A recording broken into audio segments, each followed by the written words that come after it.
Your dog looked at you today. Maybe it was this morning, maybe just an hour ago, and you probably smiled back, said something sweet, maybe even gave them a little pat. But here is what you did not know. In that exact moment, your dog was trying to tell you something urgent, something they have been trying to communicate for days, maybe even weeks. And you missed it, not because you do not love your dog, you clearly do, but because nobody ever taught you what to actually look for. And that gap, that tiny space between what your dog is saying and what you think they are saying, that gap is where things go wrong, sometimes slowly, sometimes very quickly. So stay with me, because by the end of this video, you are going to see your dog completely differently. And once you see it, you cannot unsee it. Let me start with something that happened to a dog owner named Sarah. She had a beautiful golden retriever named Max. Max was friendly, playful, always wagging his tail. Everyone loved him. Sarah thought she understood him perfectly. They had been together for 4 years. She knew when he was hungry. She knew when he wanted to go outside. She knew his favorite toy. She thought she had cracked the code. But one day, Max stopped eating. Not all at once, just a little less than usual. Sarah noticed but did not worry too much. Dogs have off days, right? Then Max started yawning a lot. Random yawns in the middle of the afternoon, in the middle of playtime, even when he was supposedly resting. Sarah thought it was cute. She even filmed it and sent it to her friends. Then came the paw licking. Constant, obsessive paw licking at night. Sarah Googled it, and someone said it was allergies. She switched his food. Nothing changed. Then one evening, Max came and sat right in front of her, stared directly into her eyes, and let out a long, low sound. Not a bark, not a whimper. Something in between. And Sarah looked at him and said, "What's wrong, silly?" And then went back to scrolling on her phone. 3 weeks later, Max was diagnosed with a chronic stress-related digestive condition that had been building for months. Every single sign was there. Max had been begging for help the entire time, in the only language he knew, and nobody understood him. This is not a story about bad pet owners. This is a story about a communication gap so wide and so invisible that millions of dog owners fall into it every single day without ever knowing. Here is what you need to understand first. Dogs do not experience the world the way you do. Their entire reality is filtered through instinct, sensation, and pattern recognition. They do not have the luxury of walking up to you and saying, "Hey, I have been feeling really anxious lately, and I think it might be related to the new work schedule. You started 3 weeks ago." They cannot do that. What they can do is incredibly sophisticated, but only if you know how to read it. And this is where most dog owners make the first big mistake. They translate dog behavior through a human lens. They assume their dog is being stubborn when the dog is actually scared. They assume their dog is being dramatic when the dog is actually in pain. They assume their dog just wants attention when the dog is actually trying to warn them about something much deeper going on inside their body or mind. Dog psychology is not about tricks and obedience. It goes so much deeper than that. Dogs are constantly running what behaviorists call a threat assessment system. Every single second of every day, your dog is quietly scanning the environment, scanning your body language, scanning the energy in the room, and filing it all away. They are asking one question over and over again. Is this safe? Is this safe? Is this safe? And depending on the answer they compute, they respond.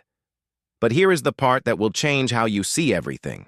The response does not always look like distress. Sometimes it looks perfectly normal. Sometimes it even looks cute. That yawn I mentioned, that is one of the most misunderstood signals in dog behavior. Scientists call these calming signals. A Norwegian animal trainer named Turid Ruga spent decades studying them, and what she discovered is extraordinary. When a dog yawns in a non-sleepy context, it is almost never about being tired. It is a communication. Sometimes it is self-soothing. Your dog is trying to calm their own nervous system down. Other times, it is directed at you. Your dog is actually trying to calm you down. They can feel your stress. They can sense when the tension in the room has shifted. And they respond by offering these almost invisible signals, hoping that you will pick up on them and that the situation will de-escalate. But we do not pick up on them. We film them and post them online. Think about the last time your dog turned their head away from you mid-conversation. Maybe you were looking directly at them, talking to them, maybe even slightly frustrated about something, and your dog just slowly turned their head to the side like they were suddenly fascinated by a wall. You probably thought they were ignoring you. Maybe it even annoyed you a little. But what actually happened in that moment is your dog was waving a white flag. They were saying, "I feel the tension. I am not a threat. Please, calm down. Let us not escalate this." It is a peace offering in body language, and we dismiss it as rudeness. Now let us talk about the tail, because this is where things get really interesting and slightly complicated. Because the tail, the one signal that every single person thinks they understand, is actually one of the most misread signals in existence. Everyone knows that a wagging tail means a happy dog, right? Except that is not even close to the full picture. And the incomplete picture is dangerous. A tail wag is not a simple on-off happiness meter. It is a nuanced communication system that involves speed, direction, height, and context. Research out of the University of Trento in Italy found something that completely changed how scientists think about tail wagging. Dogs wag more to the right side of their body when they feel positive emotions, like seeing their owner. And they wag more so when your dog is at the dog park and another dog approaches and your dog goes completely still, that stillness is not calm. That is a loaded moment. And what you do next matters enormously. But we are still not at the deepest layer. Because, so far we have been talking about the signals you can see. What about the ones you feel? There is a concept in dog psychology called mirroring. Your dog is not just observing you, they are syncing with you. Their nervous system literally attunes to yours over time. If you are a chronically anxious person, your dog will develop anxiety-related behaviors even in a perfectly safe environment. If you are emotionally volatile, your dog will become hypervigilant, always scanning for the next shift in your mood. If you are calm and consistent, your dog will be calm and consistent. This is not a metaphor. This is neurological. Studies have shown that cortisol levels, the stress hormone, in dogs and their owners are correlated. When you are stressed over a long period of time, your dog's stress hormones rise too. They are absorbing your emotional state like a sponge, and then they are trying to tell you about it through behavior. So when your dog suddenly starts pacing at night, or waking you up repeatedly, or becoming clingy in a way they never were before, the first question you should ask is not, "What is wrong with my dog?" The first question should be, "What has changed in my life recently?" Because 9 times out of 10, your dog is reflecting your world back at you and begging you to take a look at it. And this is where things get genuinely difficult for most dog owners to hear. The most common way a dog signals that something is wrong is not through dramatic behavior. It is through subtle shifts, small changes in routine behavior that stack up over time. It is eating a little less, it is sleeping a little more, it is playing with just slightly less enthusiasm. It is that moment where they used to run to the door when you got home and now they walk. These things happen so gradually that by the time most owners notice something is off, the dog has been trying to communicate the issue for weeks or even months. And here is the cruel irony of it. The more distressed a dog becomes, the more they pull back on their signals. It is the opposite of what you might expect. You might think a dog in serious distress would be louder, more obvious, harder to miss. But many dogs, especially if they have learned that their signals go unread, start going quiet. They go internal. They stop seeking help because the seeking has not worked. Behaviorists call this learned helplessness. It is exactly what it sounds like. Your dog has learned that expressing their needs does not change anything, so they stop expressing. And from the outside, they can look perfectly fine, perfectly normal, perfectly calm, right up until they are not. So how do you actually start reading your dog correctly? How do you begin to bridge that gap? It starts with something so simple it almost sounds dismissive. You have to slow down and watch, not glance, not check in. Watch. Give your dog 5 uninterrupted minutes a day where you are just observing them, not playing, not training, not filming. Just watching. You are looking for their baseline. Every dog has one. The way they hold their body when they are relaxed, the way they breathe, where they position themselves in the room, how they respond to sounds. Once you know the baseline, the deviations become visible. And the deviations are the message. Watch for the mouth. A relaxed dog has a slightly open, loose mouth. Tension in the jaw, even subtle tension, shows up as a tighter, closed mouth. Watch for the eyes. Soft eyes with a relaxed brow indicate a calm dog. Hard, round, wide eyes are alert or stressed eyes. And the whale eye, where you can see the whites of the eye showing at the edges, that is a dog who is deeply uncomfortable and trying to manage it. Watch for weight distribution. A dog leaning forward is a dog moving towards something, curious, engaged, or potentially threatening. A dog leaning back is a dog trying to create distance, uncomfortable, or afraid. A dog who freezes mid-movement is a dog in a decision moment, and that is when you need to pay close attention to everything else in the environment.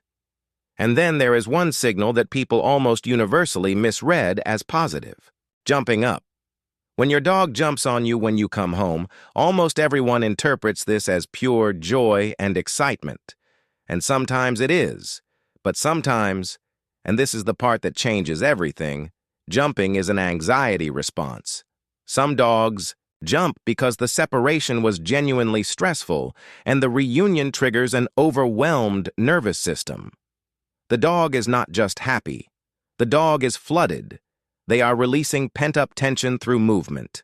The jumping, the spinning, the frantic licking, it can all be signs of a dog who found the separation much harder than you realized. Now ask yourself this: what does your dog do when you leave? Do you know? Most owners do not, because by definition, they are not there to see it.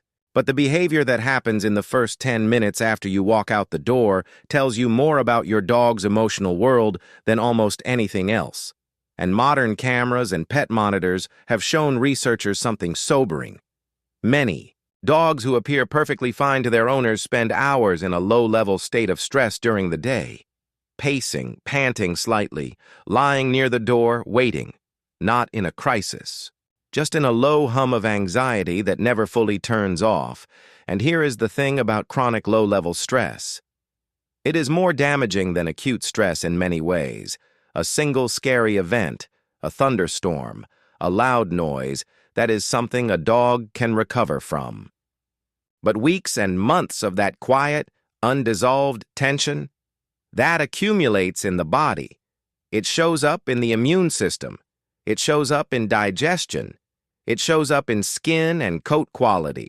It shows up in behavior changes so gradual that nobody connects them to stress until a vet runs a full panel and asks about the dog's emotional environment. We spend so much time training dogs to behave the way we want them to. We spend almost no time learning how to listen to what they are already telling us. And that asymmetry is the root of almost every behavioral problem I have ever seen explained away as the dog being difficult, stubborn, naughty, or just having a bad personality. There are no bad dogs. There are dogs whose communication has been ignored for so long that the only signals left are the ones too big to miss. The destruction, the aggression, the shutdown. These are not character flaws. These are the last resort of a creature who has been trying to reach you in quieter ways and failed. Here is the truth that I want you to sit with. Your dog has never once stopped trying to communicate with you. From the first day you brought them home to this exact moment, they have been sending signals, adjusting signals, trying new signals, going back to old ones. They have been experimenting, adapting, persisting, because that is what dogs do. They are wired for connection. Their entire evolutionary history is built on learning to understand humans and make humans understand them. They want this bridge to exist more than anything. The question was never whether your dog is speaking. The question is whether you have been listening in the right language. So tomorrow, when your dog yawns in the middle of a calm afternoon, pause. When they turn their head away from something tense, notice. When they lick their lips slowly in a moment that has nothing to do with food, take note. When they lean gently against your leg for no obvious reason, understand that they are communicating something real and important about how they feel in that moment. You do not need to become a professional behaviorist. You do not need to read 10 textbooks. You just need to slow down enough to watch the one creature in your life who has never once stopped trying to reach you. And the moment you start truly seeing your dog, something shifts.